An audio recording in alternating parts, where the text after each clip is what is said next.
Hello, middle school families. My name is Katrina Schneider. I am an 8th grade homeroom teacher and I do the 8th grade physical science. So I'm going to help you guys go over how you can go about taking notes and doing the worksheets for your middle school science without having to print off all the documents. So first I'm going to show you kind of why you guys are having to print off the documents in the first place. So if we look at the middle school 6, it's the Michigan one, so it goes with our state standards.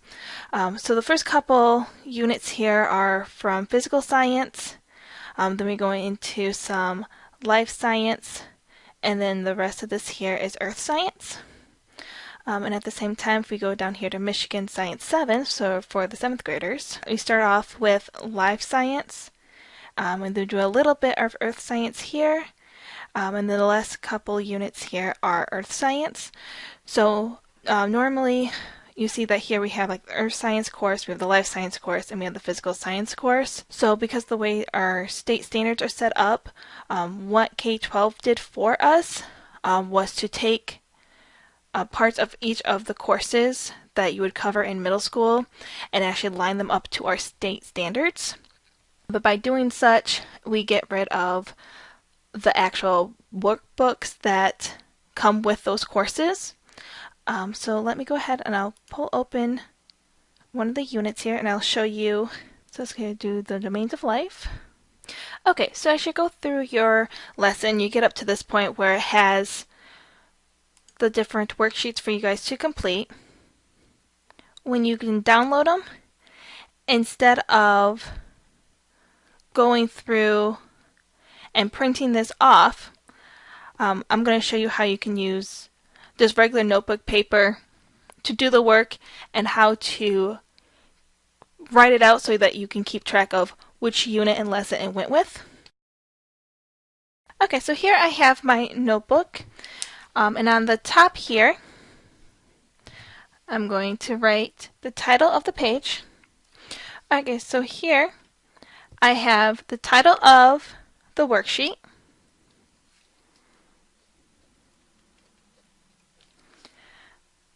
and over here I have my unit and lesson number.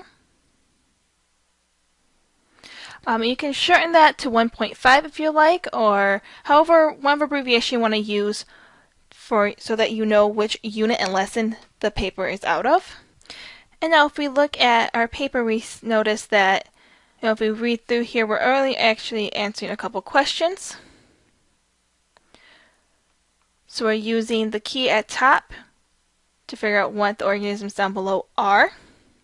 So in this case, you can restate the name if you want to, but what I would actually do here is just put down organism 1, 2, 3, 4, and 1 it is. And then underneath it, I would write down the information about it so you can help recognize it. Okay, so what I'm going to do here is I'm just going to put organism. Okay, so I wrote down the different organisms there, and I gave me space so I can write in more information about each of these. So the first one here, if we read through it, we know it's Plantae. So now I can go back, and off of this sheet, instead of printing it off, I can now give myself information about each of these, and then I can use the last part of the page here, either for my next paper, or I would actually use this to put notes in to help you remember the domains of life. Okay, so here as you see, this would be like my full notes for this page. So I have all my title, my unit, my answers. Okay, and this is to help, the one you see here in pink is to help you remember how you got your answers here. And then down here at the bottom, for the rest of the page, I went through, and so the part here in this blue goes along with the top here, so it kind of helps us to figure out how we got these information, so it's just a reminder with an example. And the rest of this part down here, I actually just have some notes for the unit. And if you realize, I am using multiple colors, so I can actually have lots of different pens here with lots of different colors. So you can find multiple colors this way and just buy a pack, because having the different colors does help you kind of visualize or remember things better. Or you could also get a pen like this that has all the colors in it. The only problem I'm finding with this one here is that, as you notice, it kind of writes a little lighter. So it is up to you and your preference which one you would like, or if the color systems would work for you. I definitely would try it because there has been studies that show just having the different colors will work. You could even come down here and for any answers that you see that are eukaryotic, you could put using the same color. You know, anything about bacteria you could use in the same color. Anything about archaea you could use in the same color. So you can use the colors different ways that way. And then at the very bottom of your page here, you should have all your notebook pages numbered. So this might be page 12. That way, and then on the back side here, you can have page 13. So this next page here would be on page 14. So that way, you can actually make a table of contents as your first page, and then you could actually, if this was my table of contents, I could put, my page numbers down the side here, and then I could write down, unit 1 less 0.5 or unit 5, and I could actually put down the worksheet's name. And that way too, that's a quick reference for you. So if you're taking your semester assessment and you realize there's a part that you're unsure of, you can always look back to your table of contents, see what page number you have that information on, and you can go there and review just that information. Okay, so now I'm also going to show you one for 6th grade. So I went ahead and went to Unit 1, and this time I'm going to go to the lab. So you can go ahead and work through the lesson, and when you get to the paper, I'll show you what to do there. Okay, so here we are to the point where we have our lab. So you click on this, and it's going to bring up our lab. Okay, so what I did now is I went through and I have the name of the lesson number, I have the name of the lab or the worksheet, and then here what I did is I wrote down, I didn't put the steps in for the procedure.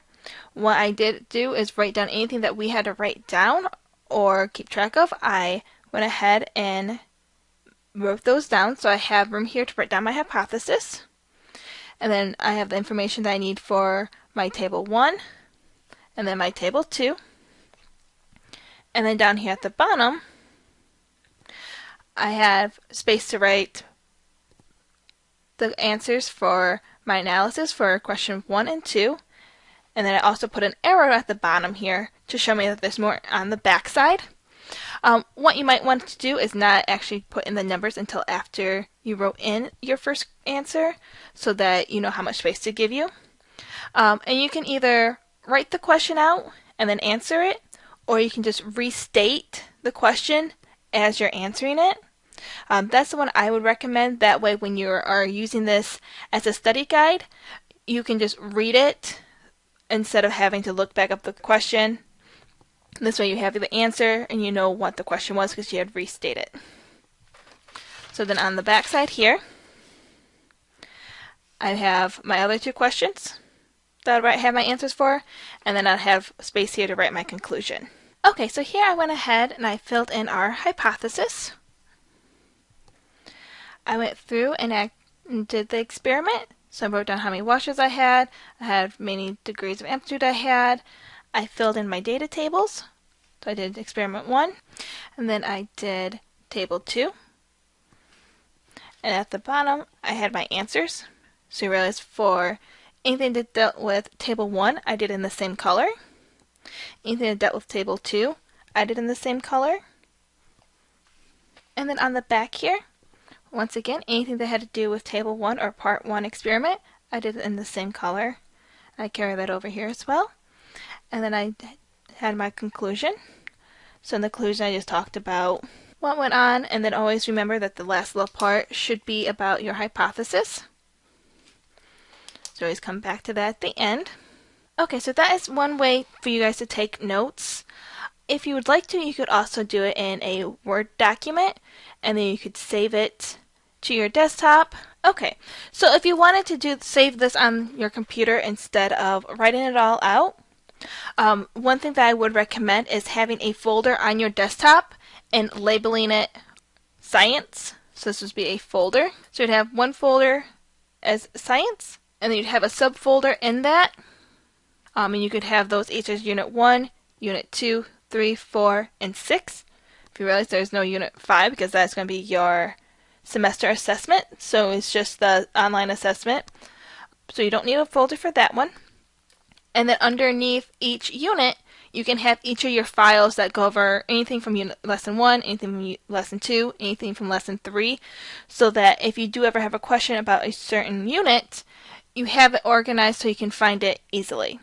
So I would always start off labeling your files as lesson 1 and then the title. Either the name of the lesson if you're just taking notes, or the worksheet, and you could always label, Unit 1 this notes, or Unit 2 title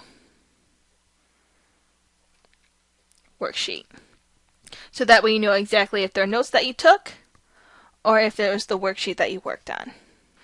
Okay, if you guys do have any questions, make sure that you are asking your homeroom teacher so that you guys don't have to be printing off so many pages. Or ask your science teacher. We will definitely help you out with anything that you guys have. I hope that either one of these ways, either doing the notes in a notebook like this or saving them on your computer, will help you not only save money but also stay a little bit more organized. So like I said, any questions or anything come up, please just let us know. Thank you.